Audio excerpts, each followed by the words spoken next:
রমজান তো প্রায় শেষের দিকে, সামনে আসছে ঈদ। আর ঈদের মধ্যে সেমাই ছাড়া তো আমাদের চলবে না। তো এই ঈদে স্পেশালি নবাবী সেমাই এভাবে তৈরি করে নিলে আপনারা একটা ডেজার্ট হিসাবে রাখতে পারেন ঈদের সময়।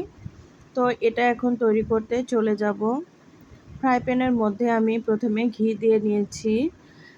এখানে ঘি ব্যবহার করবেন, ঘিটা দিলে সুন্দর একটা স্মেল আসে। এখানে কিছু ড্রাই ফ্রুট ব্যবহার করেছি, কাঠবাদাম, কাজু বাদাম আর নিয়েছি কিশমিশ। কিশমিশগুলো যখন ফুলে উঠবে সেই পর্যায়ে নামিয়ে নিতে হবে।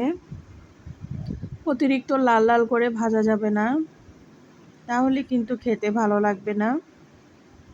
1 থেকে 2 মিনিটের মতো সময় নিয়ে লো টু মিডিয়াম হিটে এটাকে কুক করে নিতে হবে। এখন আমি এগুলোকে উঠিয়ে নিব। ফ্রাই প্যানের মধ্যে তেল আবারও কিছুটা ঘি দিয়েছি, দিয়ে এখন এখানে সেমাই দিয়ে দিচ্ছি।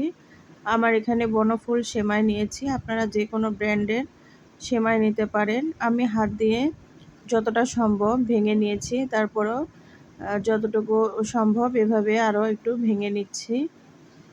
এখন ঘিয়ের মধ্যে সেমাইটাকে এভাবে নেড়েচেড়ে ফ্রাই করে নিতে হবে।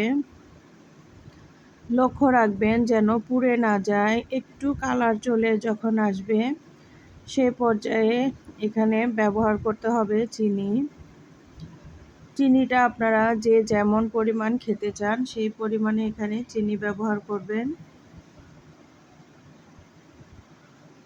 এটা কিন্তু লাচ্চা সেমাই দিয়েও তৈরি করা যায়। বনফুল এবং লাচ্চা সেমাই বা এরকম চিকন সেমাইগুলো দিয়ে এই নোয়াবি সেমাইটা তৈরি করতে পারেন। একদম সহজ একটি রেসিপি, খেতে কিন্তু অতুলনীয় স্বাদের হয়ে থাকে।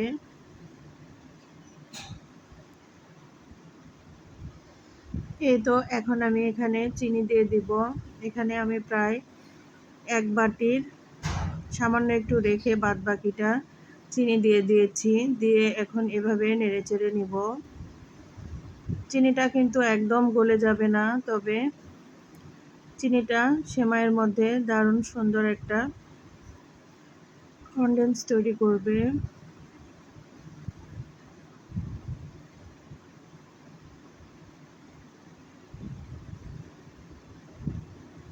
আমরা যেরকম জর্দা সেমাই খাই অনেকটা ওরকম করে ভেজে নিতে হবে, অনবরত নেড়েচেড়ে নিতে হবে।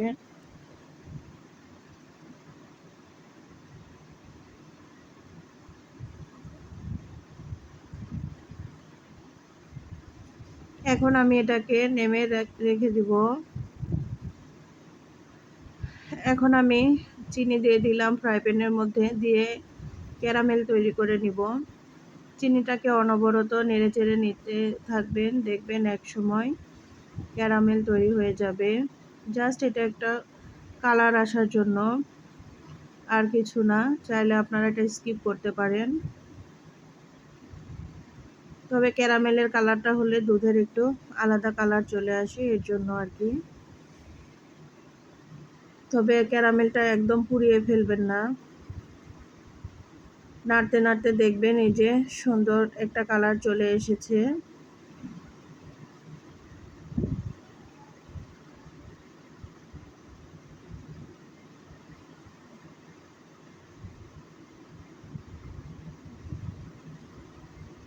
এখন আমি এখানে দুধ দিয়ে দিব।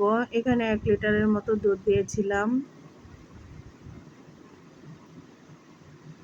ক্যারামেলটা যেভাবে আছে ওইভাবেই থাকুক, কারণ আপনি যখন দুধটাকে জাল করবেন ধীরে ধীরে ক্যারামেলটা দুধের সঙ্গে মিক্সড হয়ে যাবে।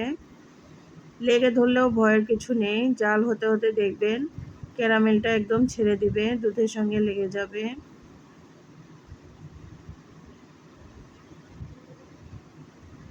এই দুধটাকে আমি জাল করে শুকিয়ে নিব।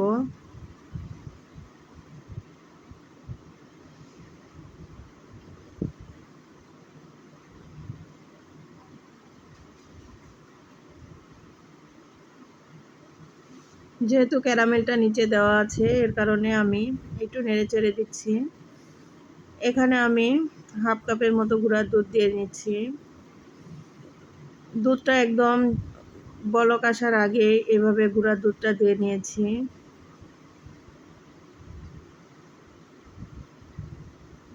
গুঁড়া দুধটা দিলে একটু ঘনত্ব ভাবটা চলে আসবে আর এটা একটা আলাদা টেস্ট নিয়ে আসবে।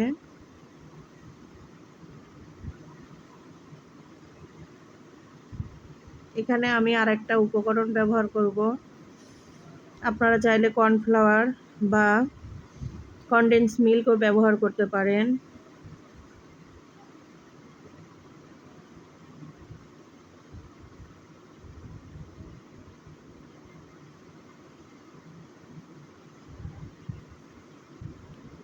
এখানে আমি কিছুটা ব্রেড ক্রাম্ব দিয়ে দিচ্ছি। তো ব্রেড ক্রাম্বটা কিন্তু একবারে দেওয়া যাবে না, এরকম অনবরত নাড়তে হবে আর ধীরে ধীরে ছেড়ে দিতে হবে। তো ব্রেড ক্রাম্বটা দেওয়ার পর দুধটাকে আবারও জাল করে নিব। এটা অপশনাল, নাও দিতে পারেন। দুধটাকে সেই ক্ষেত্রে কনডেন্স মিল্ক দিয়ে ঘন করে নিতে পারেন। কর্নফ্লাওয়ার দিলে কিন্তু দ্রুত জমে যাওয়ার চান্স থাকে।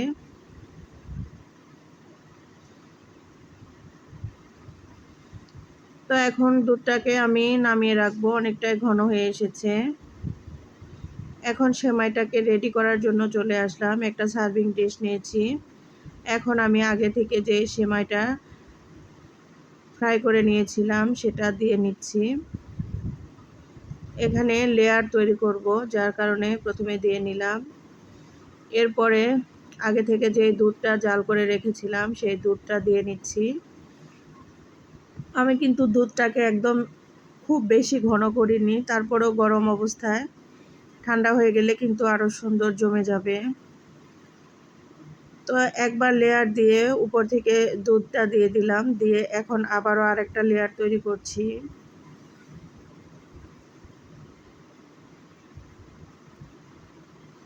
এখন আবারও দুধটা দিয়ে দিব।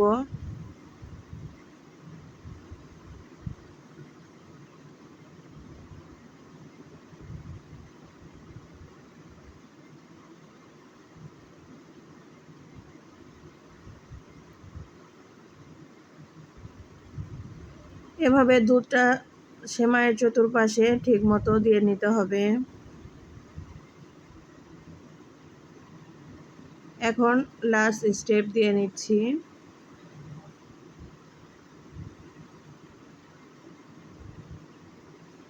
এখানে চাইলে আপনারা নারিকেলও দিতে পারেন।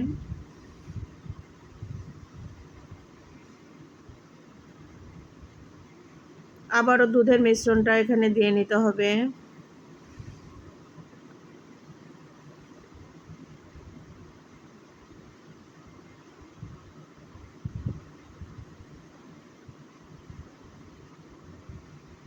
দুধটা যখন ঠান্ডা হয়ে যাবে সুন্দর ঘনত্ব সৃষ্টি হবে আর সেমাইটাকে খুব সুন্দর করে টেনে নেবে। এখন আমি যে ড্রাই ফ্রুটগুলো ফ্রাই করে রেখেছিলাম ঘিয়ের মধ্যে সেগুলো দিয়ে দিলাম। তো এই যে আমার সেমাইয়ের ফাইনাল লুক। এই নোয়াবি সেমাইটা কেমন হয়েছে রেসিপিটা আপনাদের কাছে অবশ্যই কমেন্ট করে জানাতে ভুলবেন না। আর ভুল ত্রুটি হলে ক্ষমা সুন্দর দৃষ্টিতে দেখবেন। ভালো থাকবেন সবাই। ঈদে অবশ্যই এভাবে তৈরি করে খেয়ে দেখবেন কেমন লাগে।